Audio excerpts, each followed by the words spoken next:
रात की आखिरी ट्रेन शहर के बाहरी इलाके में एक पुराना, लगभग भुला दिया गया रेलवे स्टेशन था। वीरान, शांत और अजीब तरह से ठंडा। दिन में भी वहां कम ही लोग आते और रात के बाद तो जैसे जगह किसी और दुनिया की हो जाती। स्टेशन का नाम था शिवपुर हॉल्ट। उस रात घड़ी में 12 बजने को थे।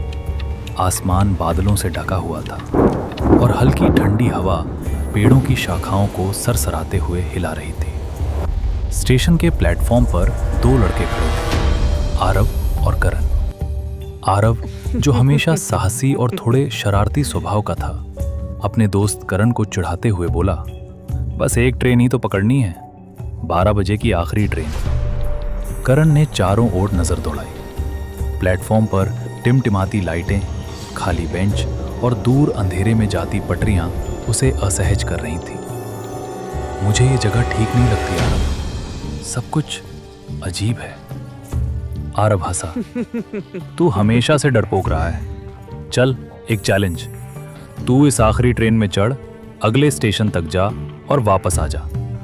अगर तू कर गया तो मैं तुझे 1 महीना ट्रीट दूंगा। करण ने थोड़ी देर सोचा। उसका दिल मना कर रहा था, लेकिन दोस्त के सामने अपनी हिम्मत साबित करने की इच्छा थी। घड़ी ने जैसे ही 12 बजाए, दूर से ट्रेन की हल्की सी आवाज सुनाई दी। दोनों ने पटरियों की ओर देखा। अंधेरे को चीरती हुई एक ट्रेन धीरे धीरे प्लेटफॉर्म की ओर बढ़ रही थी।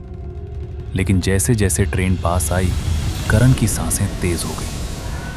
ये कोई सामान्य ट्रेन नहीं थी।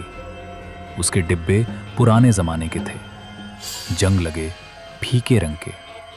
करण ने गहरी सांस ली और एक कदम आगे बढ़ाया।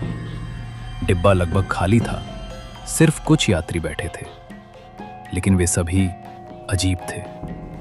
एक बूढ़ा आदमी कोने में बैठा था, जिसके कपड़े किसी पुराने जमाने के लग रहे थे। सभी यात्री एक ही दिशा में देख रहे थे, बिना हिले, बिना पलक झपकाए।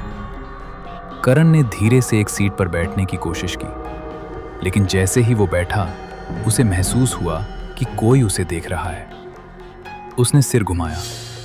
सभी यात्री अब उसकी ओर देख रहे थे। उनकी आंखें खाली थीं, जैसे उनमें कोई जीवन नहीं था। करण का दिल तेजी से धड़कने लगा।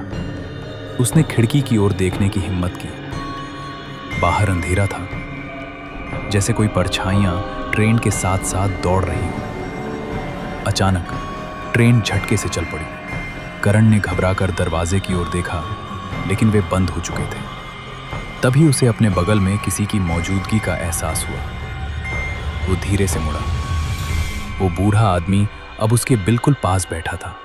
बूढ़े ने खिड़की की ओर इशारा किया, देखो बाहर। करण ने हिचकिचाते हुए बाहर देखा। अब अंधेरा नहीं था। वहां एक पुराना स्टेशन दिख रहा था, टूटा फूटा, जर्जर। बोर्ड पर धुंधला सा नाम लिखा था, शिवपुर हॉल्ट। लेकिन वो वही स्टेशन था जहां से वो चढ़ा था, बस बहुत पुराना, जैसे दशकों पहले का। करण के हाथ कांपने लगे। वो उठकर दरवाजे की ओर भागा। उसने हैंडल खींचने की कोशिश की, लेकिन दरवाजा नहीं खुला। पीछे से सभी यात्रियों की निगाहें उस पर टिक गई थीं। बच्चे की आवाज आई, धीमी लेकिन साफ, अब तुम भी हमारे साथ हो। करण ने मुड़कर देखा।